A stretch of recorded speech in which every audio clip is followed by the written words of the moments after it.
Hello, bonjour. I'm Andrew Mosker, President and CEO of National Music Center, and this is the NMC Amplifier podcast. That concept of being able to create a frame using music that allows other people to feel successful, that's interesting to me.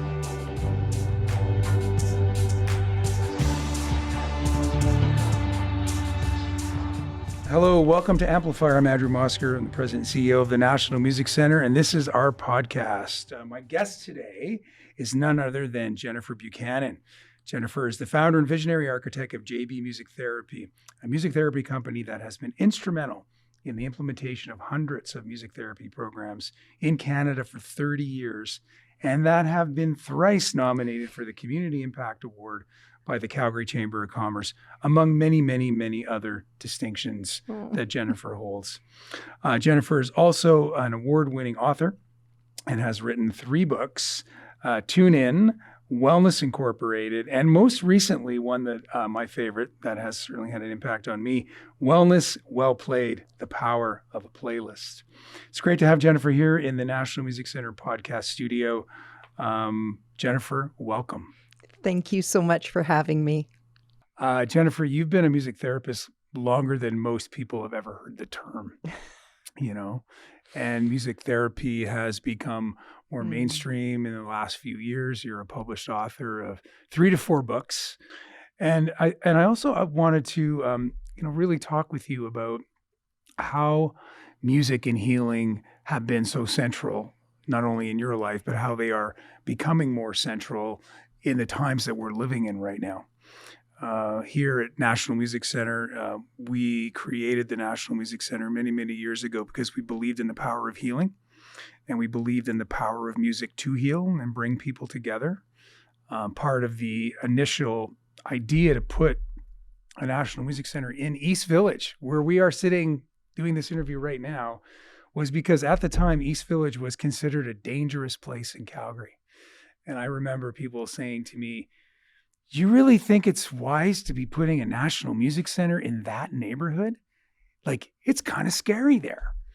And I replied many times, that's exactly why the National Music Center needs to be there, to try to bring the power of music to this neighborhood, to help it move forward in some positive way and begin to heal. And so you being a guest on the Amplifier podcast today is very inspiring for me because you've been using music to heal your entire career. And I'm very inspired by that. So I'd like to welcome Jennifer Buchanan to the Amplifier podcast today. Say hello. Hello. As I'm listening to you, I just had a flood of reflection and memories. Yeah. And I am remembering one of my earliest jobs in Bridgeland, which is very close to here. Yeah, and it was close. At the old General Hospital before it was blown up. In the late 90s.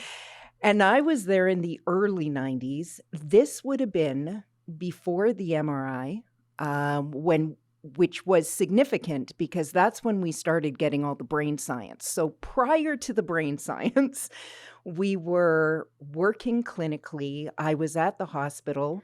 I was working on the palliative care unit with Dr. William Grisdale, who was well renowned in palliative care. And he took a chance taking this young music therapist to come and work there. And I can remember that a quarter, maybe even a third of the people on the unit in that time were young males dying of AIDS. Wow. That was the time. Wow. And so when you're talking about, as we're thinking about what East Village was all about and what the world was all about, there were so many things happening. And the fact that a young music therapist new to Calgary, moved here from Vancouver, being welcomed into this incredible community during a time where people are in their last stages of life. And that's essentially where a lot of this all began for me in the beginning of the 90s. You talk often about how you got inspired, Mm. a story about your grandfather. Mhm. And I've heard you tell that story many, many Mhm. times. And it's every time I hear you tell that story, I'm always inspired because music transcends these memories Mm. all the time. And it motivates us because Yeah. sometimes working in the music sector can be hard. Yeah. You've written a book Yeah. about being an entrepreneur Yeah. and keeping your, trying to find wellness within being the idea of being an entrepreneur, which Yeah. you are. Yeah. You started this music therapy company, and not only is it are you the entrepreneur of that company still, but you're the founder, and it's in a sector that is still a sector that is Mhm. evolving in its legitimacy. And so, No, and absolutely. Like, how many times have I been called, "Oh, it's so nice the music lady's here today." oh God. So, all of those things have evolved. It's just this morning, I was teaching a half day class with Concordia University with all their new creative arts therapists that are in grad school, getting their graduate studies in music therapy and art therapy, and it's remarkable how far we've come because a program like that didn't even exist. So what kind of things are you sharing as Yeah. a teacher now, as Mhm. someone who's got so much experience in the field after all these years to up and coming students about this sector in particular and the Yeah. work that you do within the sector as a music therapist? Yeah, I guess that it's still not for the faint of heart, Yeah, well said. that it's really not. Yeah. And um, the fact that we have a history of art, music, and healing being a part of, being a recognized part of healing for decades. We're going back to even pre-World War, but definitely after World War II, where we were seeing that art and music were being used as a distraction, as a pharmaceutical, functioning like a drug to help people distract from pain. Mm. And we had all that information. We collected all that research. We know that it works. But here we are today, and I'm number 133 music therapists in Canada. That's my certification number, 133. And today we only have 1,200 across Canada. So what am I teaching them is that we still have a lot of work to do. Even though we're talking decades, we are still seed planting. And I try not to get discouraged about that because I keep wondering, am I truly going to be able to harvest during Well my said. Good lifetime? analogy. And I'm not sure if that's the case. I feel that having the arts within allied health, in healthcare, systemically, Mhm. I'm not sure if I'm going to see that in my lifetime, but it is something that I'm still encouraging people that we all have to be working at it. We have to do it as a team, and I do feel we will get there, but it's taking time. I think your comments about it's not for the faint of heart are very accurate words in terms of working in this sector and this ecosystem as a whole. I mean, both of us know many artists, whether they're very successful or not so successful, but they're still working through the challenges. Whether it's trying to make a living during a pandemic and being an artist who can't tour anymore, or they're finding other struggles to just stay focused on creating their art and not having to get a second job. And so for the faint of heart, when you said that, it really resonated with me because people often ask me, what's it like to run a national music center? What's it like to work in music? Some people often think you called it, oh, the music lady has arrived. That's what some people say to you. Some people think I have like this glamorous job that, I hang out at backstage parties all the time and I just kind of meet cool artists, right? And it's like, Totally. like to the point where when are you going to get a real job? It's like, wait a second. There's some legitimacy still, I think, in our sectors, respectively, because we work in the same ecosystem. Aaron Benjamin, who I have a great amount of respect for, from the Canadian Live Music Association, was on a Music City panel recently of this virtual convention that we hosted last week.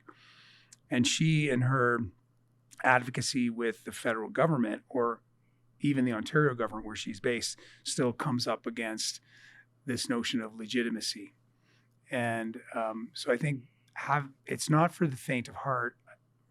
That resonates with me, because if you're passionate about music, like you clearly are, like we are here at the NMC, then you have to dig deep in finding that energy to keep going every day, because there is so much adversity. And I was wondering, one of your books, not the most recent one on Playlist, we'll get to that one, but the one specifically about Wellness Incorporated. When I first looked at that book, I was very intrigued by it, because it's really just about being an entrepreneur and how do you maintain your health, your sanity, your motivation. What inspired you to write that book? Was it being a business owner? Running your own business? I mean, where did that come from? So after running my business for 20 years and even getting comfortable with the term business, because, it is interesting to call it that. But after running my business for 20 years and wanting to quit about 57 times, but not really, but yes, I do. Not but for the faint of heart. Not Totally. for the faint of heart. I get it. And I had been looking, I believe one of the answers to a lot of things is education, but the right education. And I had been wanting to do business school, as I'm doing air quotes, business school for a long, long time. But I couldn't find a description for what we do in business. There's a lot of business out there happening, but what we do feels different. It always is people-centered, person-centered. It's always personalized. And it often feels like that when they talk business, they're always talking the bottom line. And I margins and margins and all the things. And I read a wonderful article about blended values, and it came from the world of social entrepreneurship. And so I did just a quick search, and I learned that the University of Fredericton was starting the very first social entrepreneurship MBA. And I went, I need to do that. And my kids had just graduated from high school. They were off to university, so I might have been a little jealous too. And so we all registered together.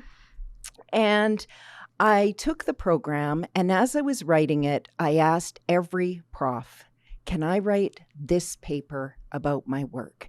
Can I write this paper based on the business where we are now? Can I write this about our community? Can I write? And every paper that I could, I was writing about that. I was delving into the research. And on the side, I was jotting down notes. What are the gaps that I'm filling right now so I can ensure my company remains sustainable? And it's we are talking, this is a small business, but I want it to be sustainable with some level of legacy to it. And so the final chapter is, what do you plan to leave ahead? So it wasn't about leaving behind something, but what can I leave ahead? Because I'm a seed planter. I'm not going to see the harvest. So somebody's going to have to harvest this. And that's where the book came about. And it was putting together all the sustainability principles to manage a small private practice, small business that are based with people that are working within healthcare and the arts. And how can we do this and make it work and make it meaningful? I like this idea of seed planting because it's a long game. It's a long game. Music therapy has come so far in 20 years, 25, 30 years. We hear more about it working in the creative sector. There's so many different terms for it now. There's some individuals that call it the creative economy now. If you're older, if you're a Gen Xer or a boomer, you call it the arts, right?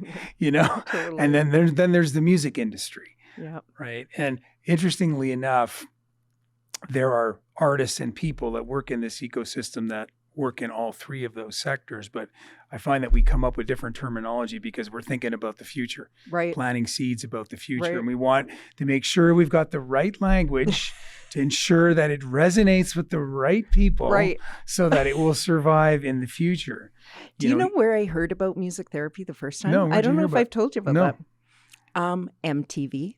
When? So this was like in the days of like in the days of like not much music, MTV. It was MTV. Wow, so like Downtown Julie Brown kind of thing, like in those days.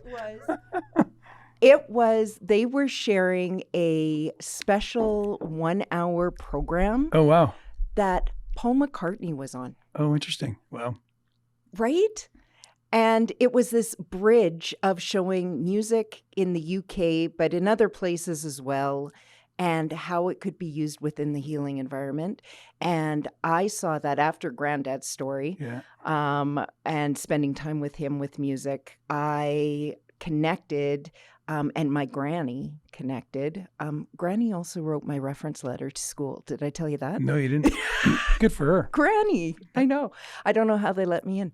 But it was all based on this program on television and showing it. So this would have been in the 1980s? Yeah, I think Late 80s? I'm thinking 87, Okay. 88. So mid to late 80s. Yeah, yeah. And then so when you first saw this program on music therapy, did you always know that music had healing powers, but it had not been turned into or converted into a professional trade, if I can call it that, or Oh, that's a good discipline? question. Or did you, what captivated you when you first heard about it?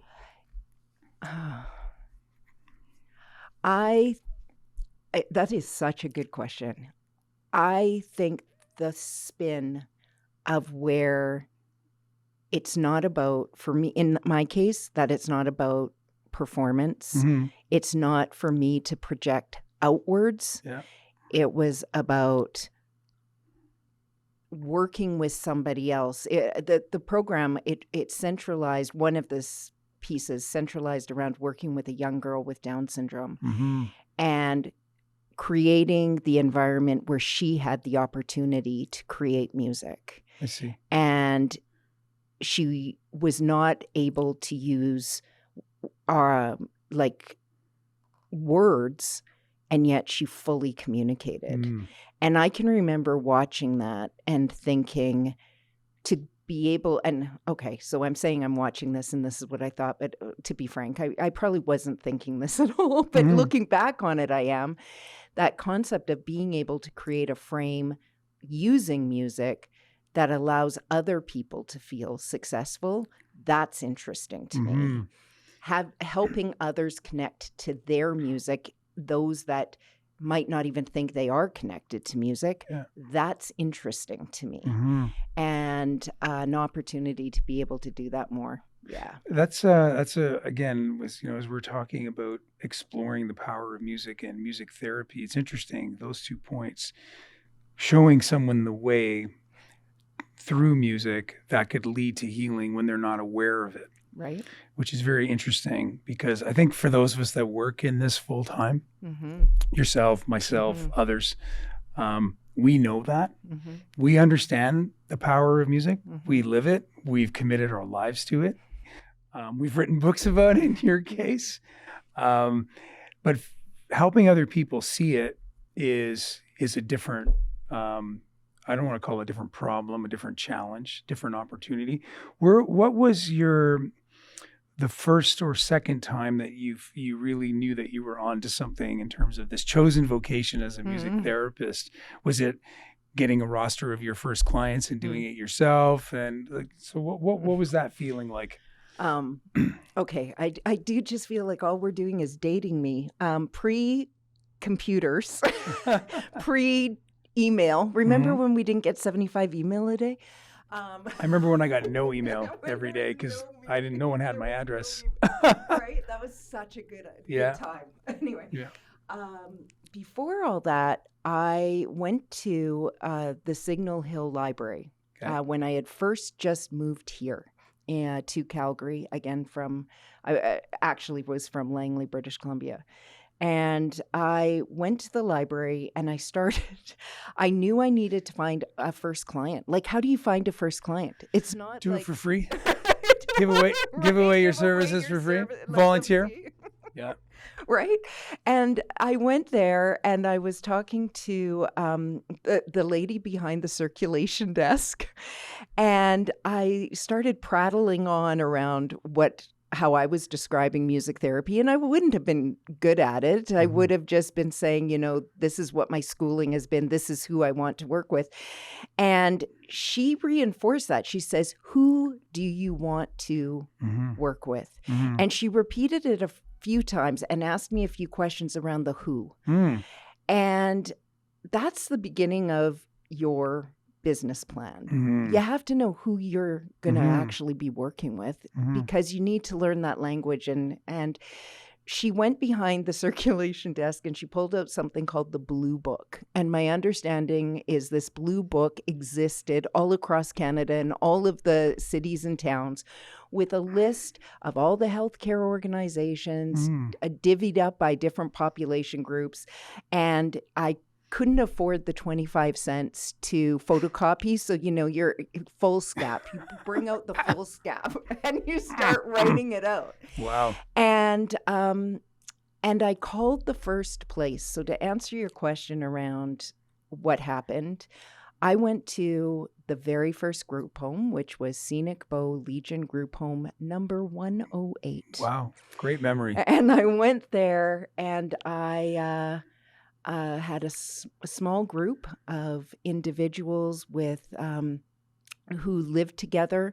They would have all been around between the ages of 8 to 12. They were all in wheelchairs.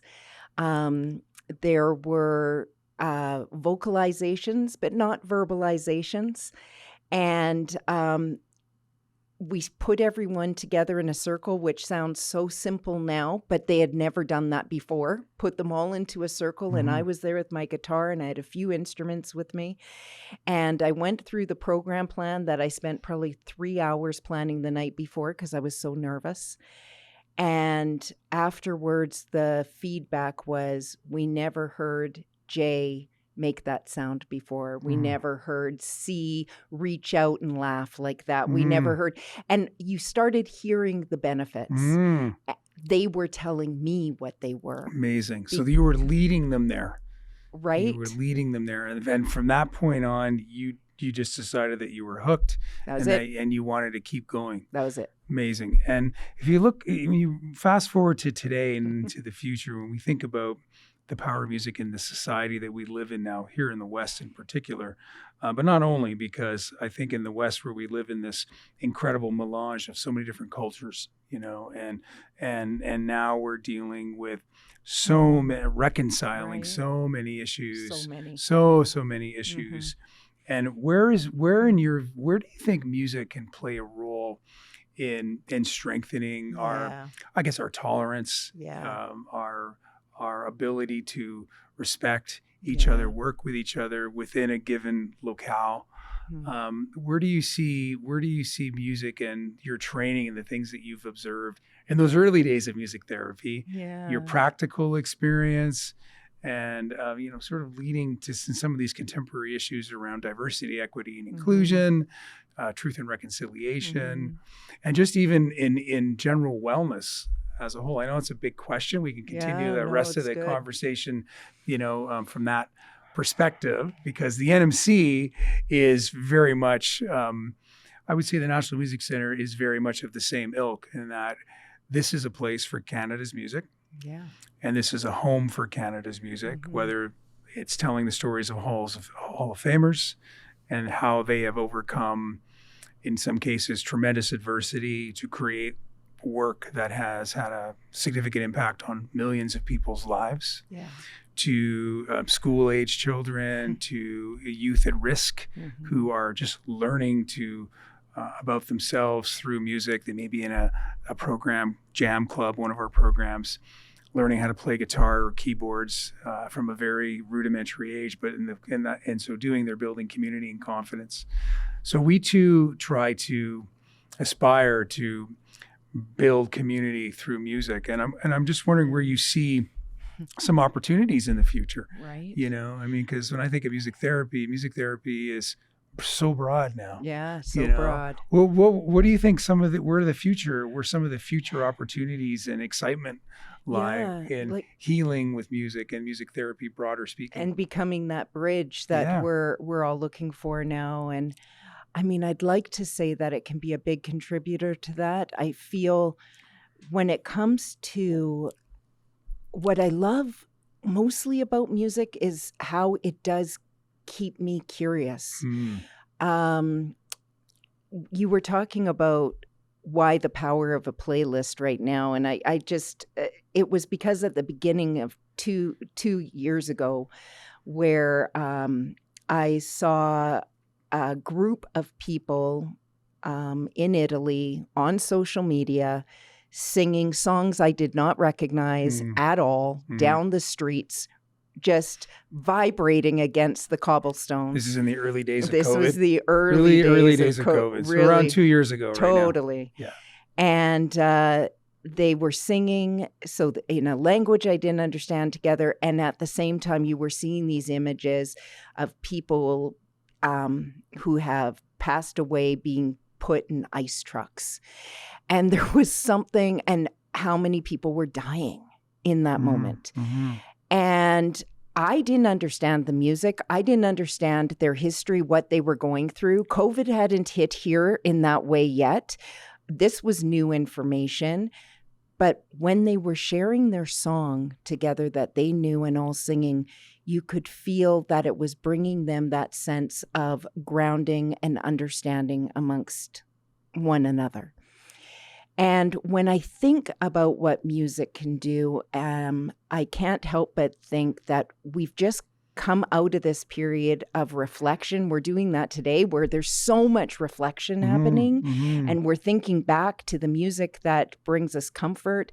I'm thinking back to when I was working palliative care and with the AIDS patients where it was so hush-hush.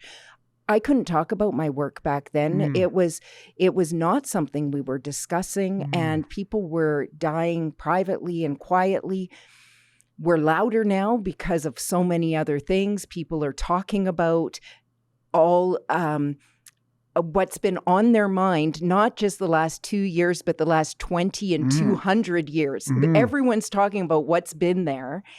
And by using music, and especially this next step, which I believe is exploring new music, if we take the opportunity to spend time in a place like the National Music Center where new music is going to flood toward us, you cannot escape it here, and learning about it and staying curious about it, that is going to help us as societally to heal, to feel better, to feel more connected. But our job, to stay curious about it, to stay open-minded, be in that growth mindset. This is not the time for any of us to be shutting down. Very well said. I love that. I love that idea of staying curious. You know, it's another one of the takeaways from this podcast with you is what are some of the ways in which music can help our own well-being? Be curious about it, explore new music. How can it help community relations? Go to a concert put on by a community group or professional artist whose name you've never heard. Ever. You have no idea who this artist is. You may not even know the music. Yeah. It could be from a community that you have no connection with. Right. And that in and of itself requires curiosity. And it takes some getting out of your comfort zone to do that. But it produces an incredible effect, not only around your own, I think, your well-being, but it bridges you to another community and their culture. We've tried to do that. We've tried to do that at National Music Center with all of our exhibitions and programming. We're going to continue to do that because it's a very important part of Canada's national music story is the diversity of the people that make up this place. We call Canada the Indigenous people that were here before any settlers came. And then our aspiration is that we'll all find a way to get along with each other better, you know, in the future. Hey, sorry for the interruption. I just have a quick favor to ask. If you enjoy the show, please take a moment to give us the highest rating you can on your podcast app. Or if you're watching on YouTube, please give us a thumbs up and subscribe to our channel. It really helps us out. National Music Center is a registered charity with a mission to amplify the love, sharing, and understanding of music, and we rely on donor support to achieve this mission. If you like this show or anything else the National Music Center is doing, please consider leaving a donation by following the link in the description. Hey, thanks in advance. And now back to my conversation with Jennifer Buchanan. One thing recently that I've heard you not only on the radio, but in the news, on other interviews that you've done, is what you just touched on a few minutes ago, the playlist. And I have a personal story about that I wanted to share. And I think you might have subliminally inspired me to do this, Jennifer. But the name of the book is Wellness Well Played, The Power of a Playlist. Such a simple thing when you really think about it. Like, I know you and I've talked so much over the years about music therapy, and it can get very clinical, and it can be very lab coat. Like, there are music therapy conferences. You've been to many of them. I've been to a few, where there is often a researcher presenting a paper on what happens to the body when it listens to music, and it's very specialized information. Yep. And in some cases, you could walk out of a presentation like that and go, how does that really apply to me? Is any of that knowledge, tremendous research, applicable to me in my daily life? And the more I listen to you talk about your own work, the work that your music therapist at JV Music Therapy do with a wide range of clients, whether it's at the Foothills Hospital in an ICU unit or the South Campus Hospital, anybody can make a playlist, especially nowadays. I remember doing it in the 80s with mixtapes. Oh, yeah. On my Harman Kardon double deck tape player. Double deck. Where you could make mixtapes. You could make a copy of one and give one to a friend. Then you could burn CDs in the 90s. Took hours. You could rip MP3 files onto CDs. Yep. And nowadays making a playlist is so easy with a streaming service, but it's so powerful. Did that? I'm just so curious, because did that idea to create a playlist just come out of something simple? Everyone asking you, Jennifer, I need to do something. What part of music therapy is accessible to me? Right. And can I do it quickly? Right. In this, did a light just go on and say, just build a playlist? It's really easy. It's really easy. And it helps. So, it's so interesting. But if you think, like, when we go to a physiotherapist after we've hurt ourselves, you go to your physiotherapist, and what do they give you? Exercises. And that's going to help you prepare for your next session. So in my case, you just said, it's true that creating a playlist is simple, but it's not always easy, because we were talking about the technology of the past, when you had to stick a pencil in and rewind it because you got the announcers, because you got the announcer's voice on there, and that wouldn't do. Yeah. And then today, it's where do you start? I mean, it's lots of the streaming services already create their own playlists. Yeah. So how do you create your own, really? Like, what's the first step? So I love that concept that, yes, it's easy, but what's going to make it powerful? So the power of the playlist is the intention behind it. The power of the intention. Right? That's going to make all the difference. And that's in life. In everything we do, it's how much intention you put into it.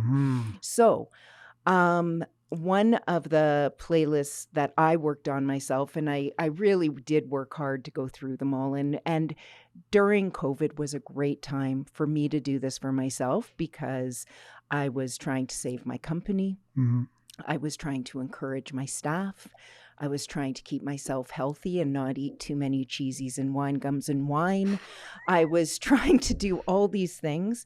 And so me going to music, which I recognized I had kept at bay for several months because I was under panic, I needed to bring back Mm. music into my own life. So I did all of the playlists that I had been instructing clients for years in Mm. between sessions. And the one I did, the la- the latest one, or the at the end, was I wanted to prepare for the new year. So keeping in mind the what we were talking about, exploring new music and moving forward, not always just reflecting back. So I encouraged people in the book to think about the one word they want to aspire to feel. What's that one word you want to aspire to feel? And find that word, and that's your next playlist. Mm. We all need to keep hopeful, keep aspiring. Music's going to help us get there. The word I came up for myself was drive, which seemed a little Mm.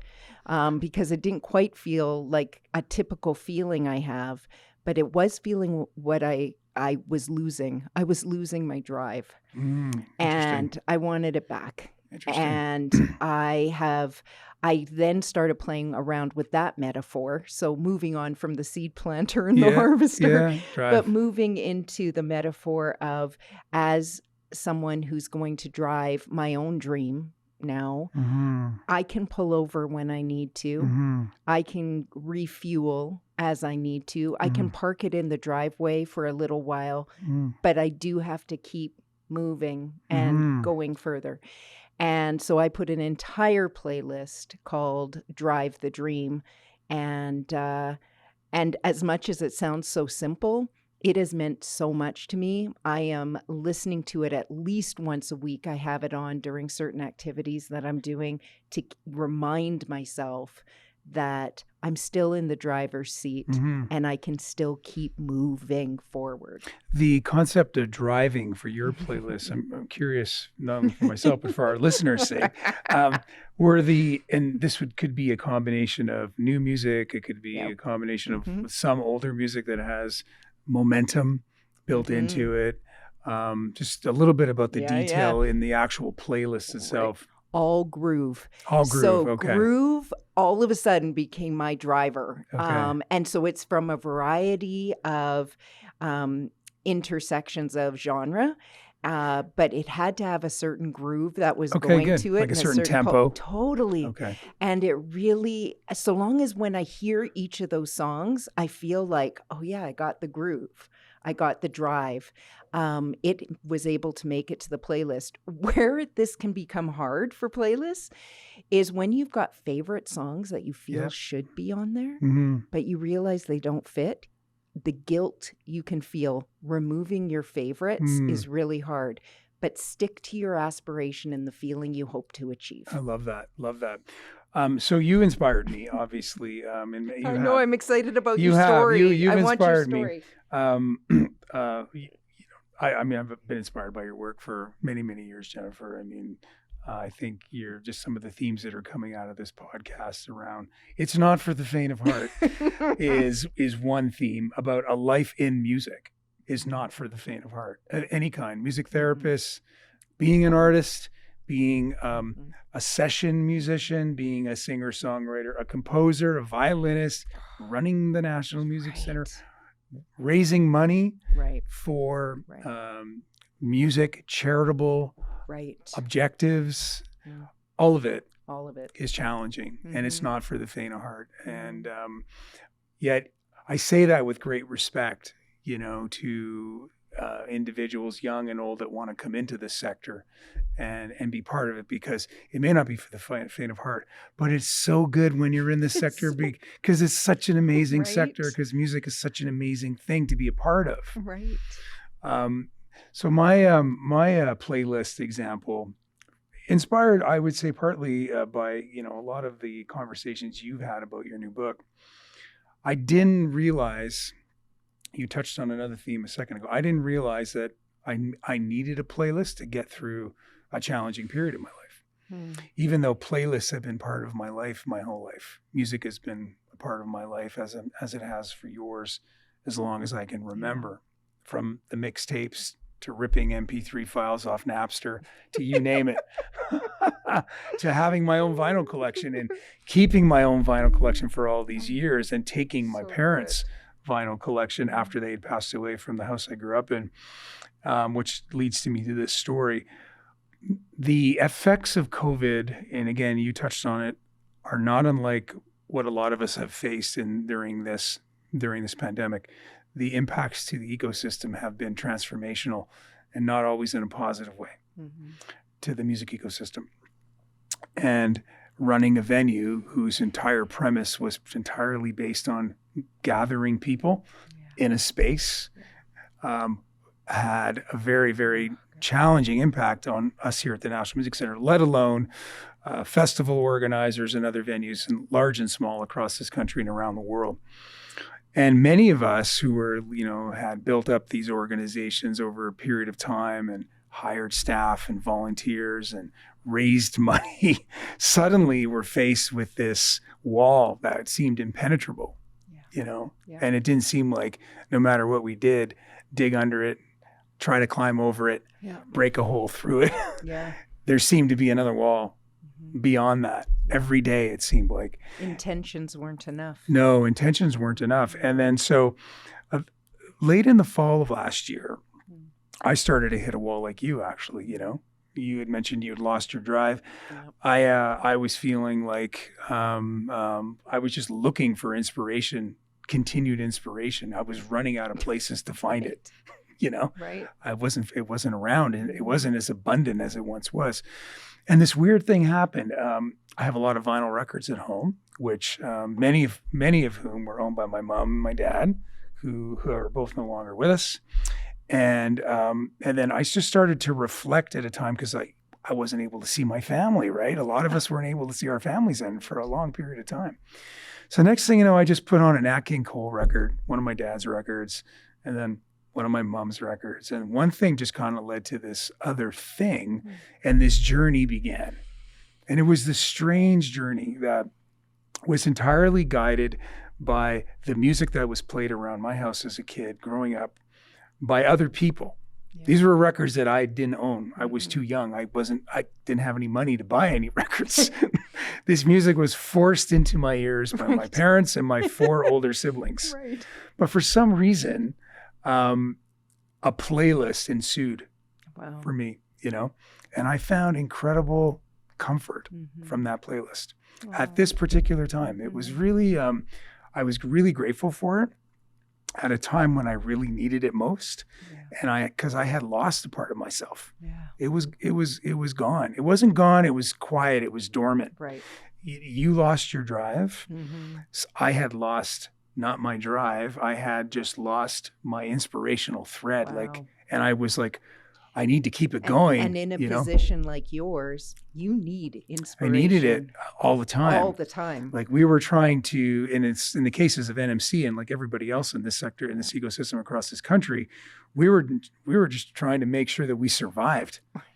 Right? Totally. We were just trying to do everything we could to survive. Pivot here, do this, try this, keep people inspired. And the playlist got me through a really, really challenging time. And I was just really grateful for it. And I finally came out of it.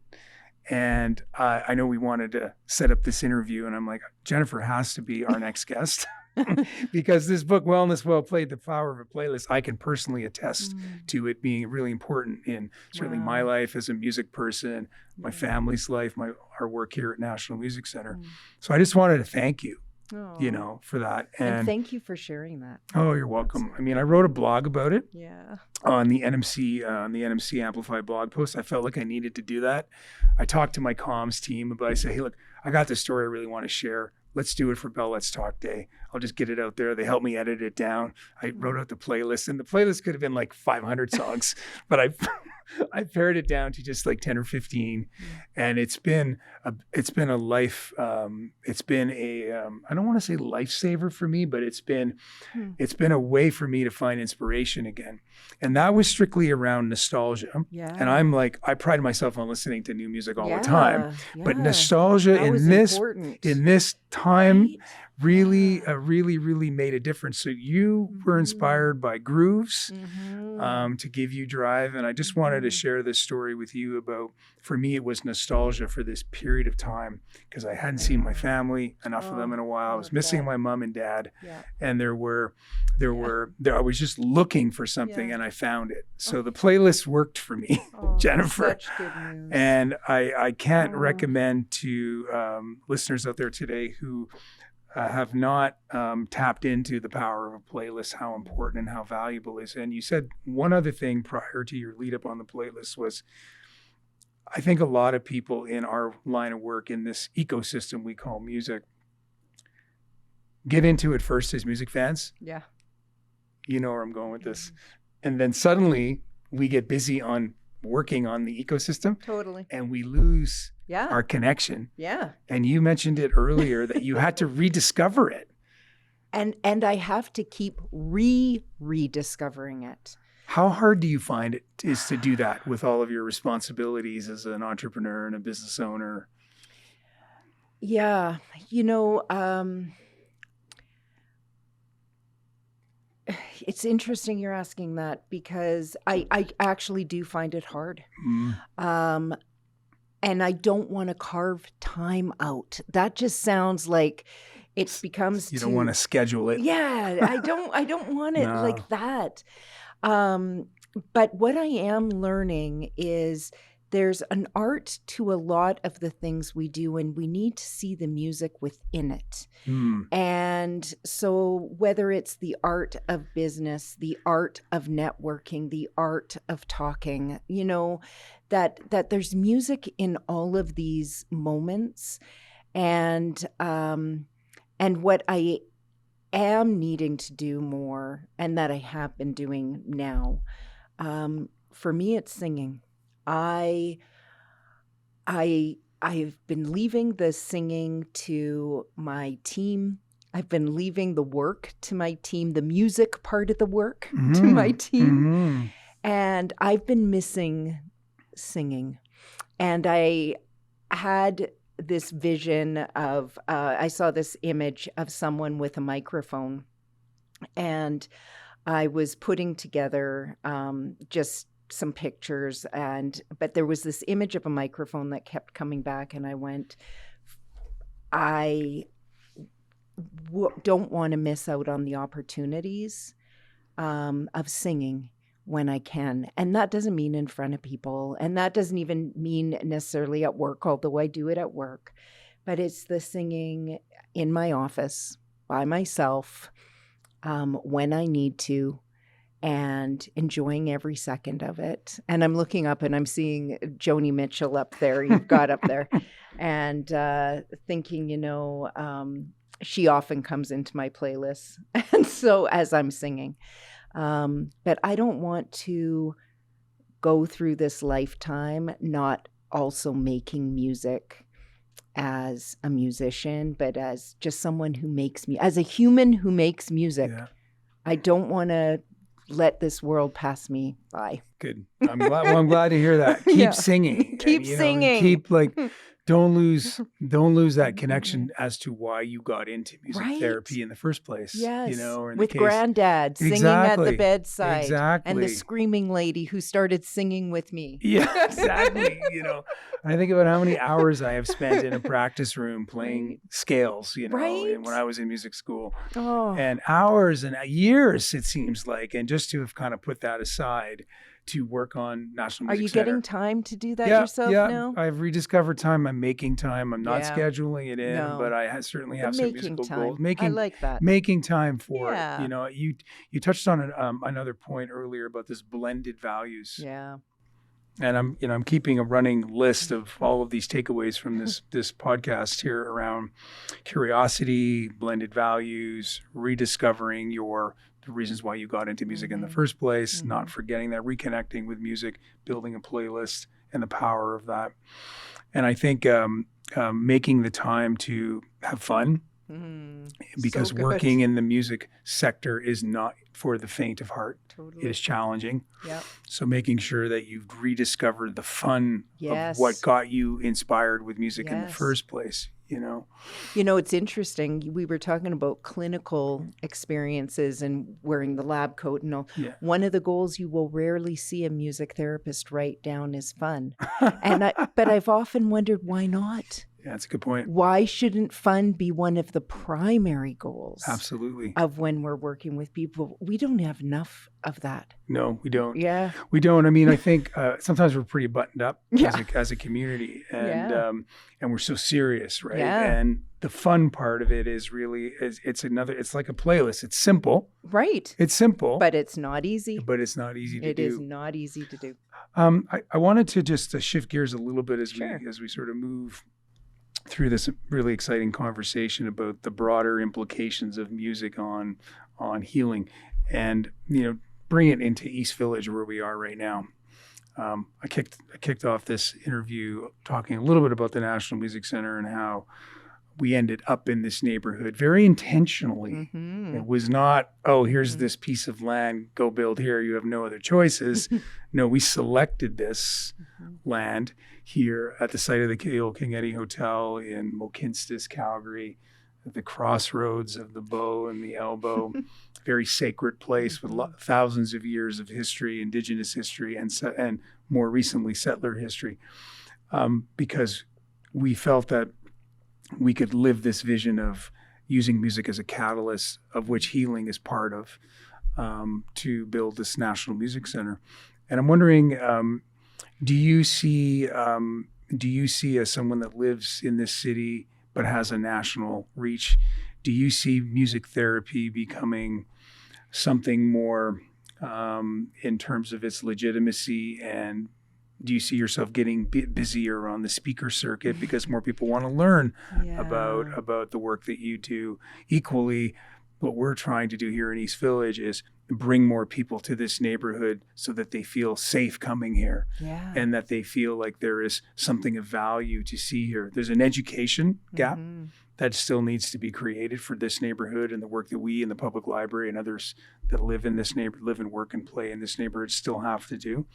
And I'm wondering, with you and your work in music therapy, what do you see your journey being next? Are there more books to write, do you think? Is there more education to do?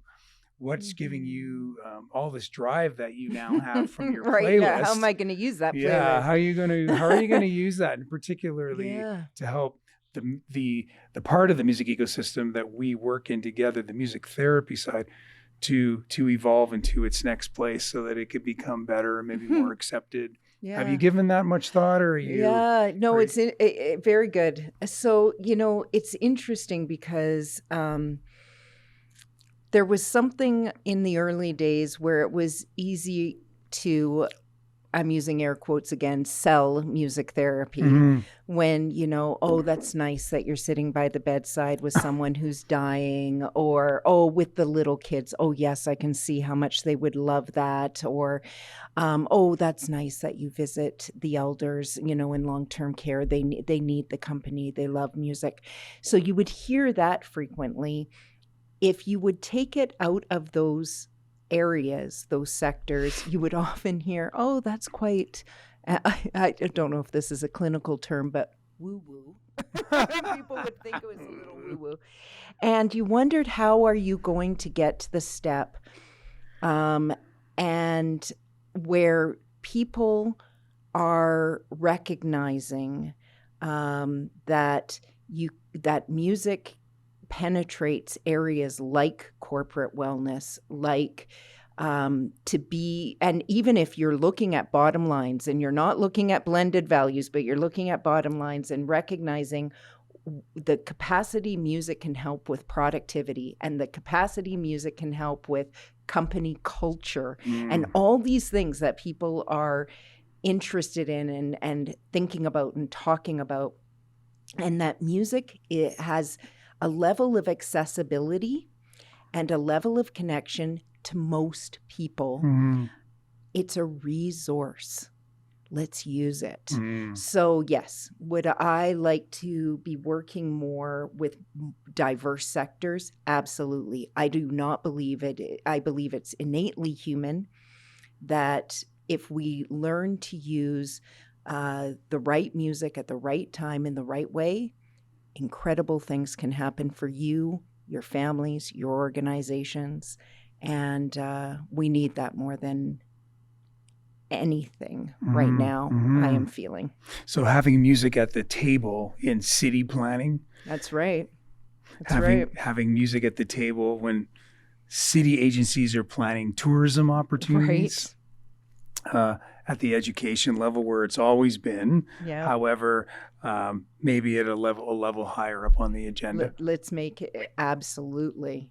Yeah. And certainly in the medical field where you have lived in the trenches for many, many years. And I think you've seen, certainly I've seen it on the sidelines watching music therapy move to a greater sense of acceptance and legitimacy in the clinical sector and in the hospital and in the health sector. Yes.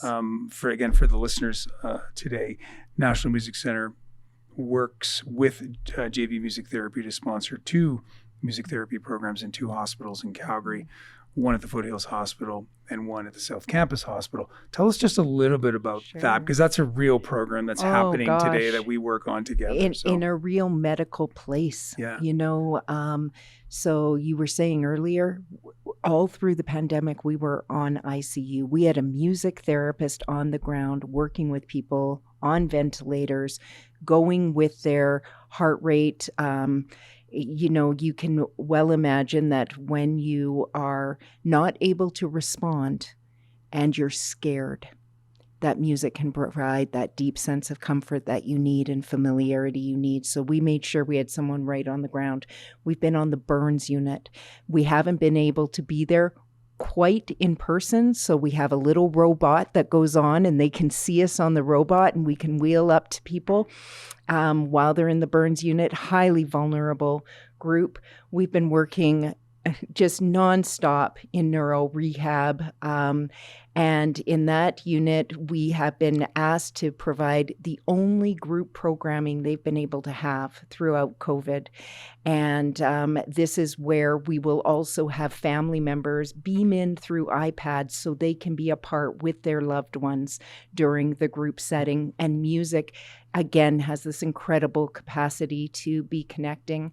And now working at South Health Campus, where again, we're in ICU and we're working on COVID units. We're working with people who have felt stuck there. They might have dementia or Alzheimer's. They have no idea why they're there. And music can provide that context, a context they understand. And so can give them those moments of feeling comforted. So we've been working with a variety of people at those 2 locations. So grateful for that. The way in which music therapy in those 2 locations specifically has moved into administration accepting it, if I can just describe it that way, right? Yes. Or the doctors accepting it beyond the nice and to have. Co-treating with like physiotherapists and speech and language pathologists. We're working right beside them. And so over what period of time would you say that has progressed over the last 5 years from nice to have to, we really need to have music here now. Yeah. This is important. Yeah. We value it. We see the value. You're right. I was that a 5-year? Yeah. It's taken about 5 years? Yeah, I would say.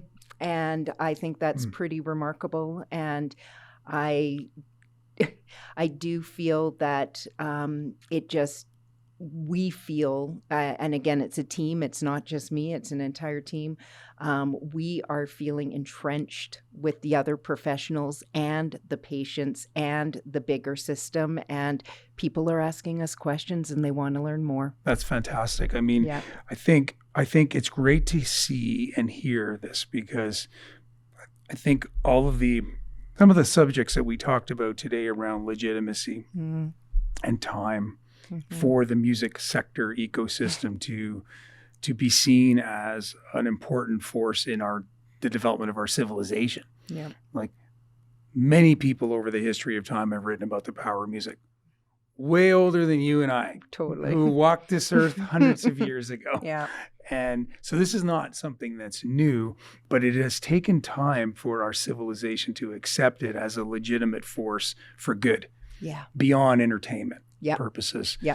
And I know in the last 2 years, National Music Center, you, many others have been brought to various tables, planning tables, and asked for advice and input on how we can evolve the place that where we live to be more tolerable, more diversified Yeah. in terms of its economy, socially, and where music could potentially play a role in the development of the brand of a place. I know for a fact our downtowns, or when I say our downtowns, I mean Edmonton's and Calgary's in particular in this province, have some challenges right now, not just because of COVID, but because of the changing nature of energy and challenges around climate change and the development of the economy as it once was to something different.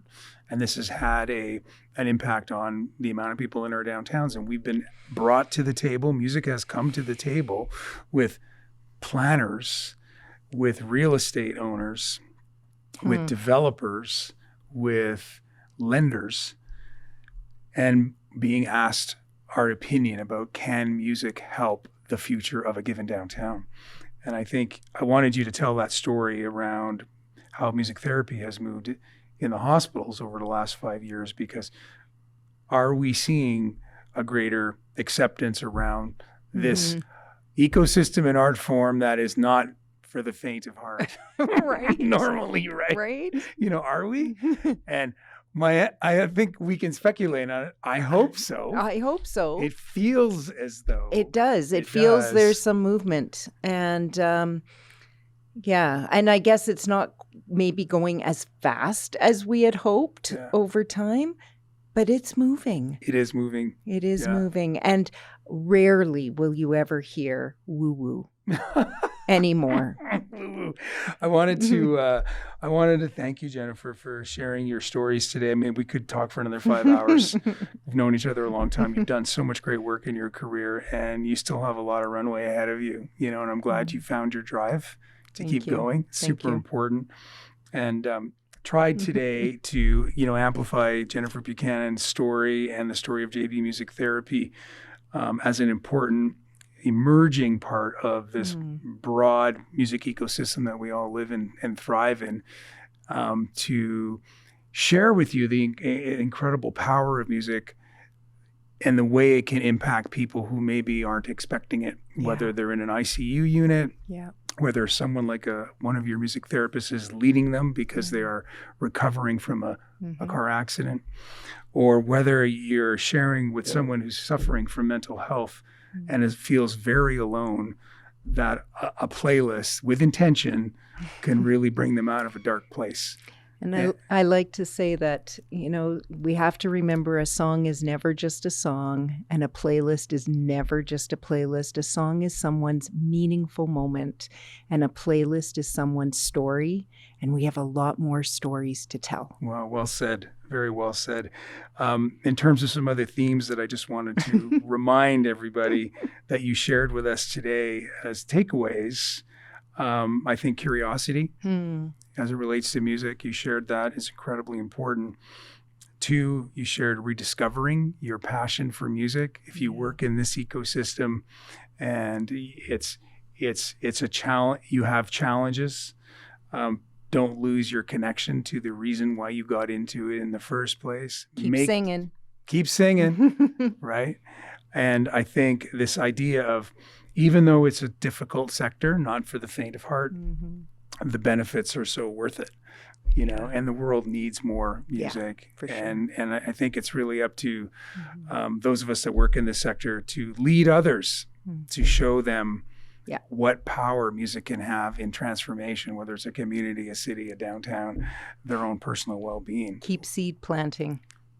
Keep seed planting. Exactly. Jennifer, I wanted to thank you for joining us today. You're a visionary and an incredible member of this community, and an incredible visionary as it relates to music therapy. You've done so much great work in this country. Thank you. It's a real honor to have you behind the microphone here in the podcast studio here at the National Music Center to amplify your story and the story of all the work that you've done, in some cases in front of the microphone and in many cases behind the microphone, to bring music to people who need it most. So thank you so much, and just keep up the great work. Thank you. You too. Thank you for listening to the National Music Center's podcast, NMC Amplifier, with me, Andrew Mosker. We have lots of other great content available for free if you head over to amplify.nmc.ca. National Music Center is a registered charity with a mission to amplify the love, sharing, and understanding of music, and we rely on donor support to achieve this mission. If you like the show, or anything else NMC is doing, please consider leaving us a donation. NMC Amplifier is recorded on Treaty 7 in Mohkinstsis, Calgary, Alberta, Canada, at Studio Bell, home of the National Music Center, and hosted by me, Andrew Mosker. Our executive producer is Brandon Wallace. Technical producer, AV and post-production supervisor is Chad Schroeder-Gillespie.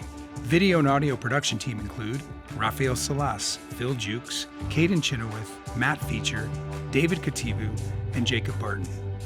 Marketing, design, and publishing by Brandon Wallace, Juliana Capone, Emily Holloway, and Brett Cassidy. And Ioana Busiak is our administrative coordinator.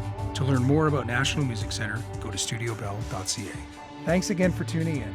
Until next time, au revoir.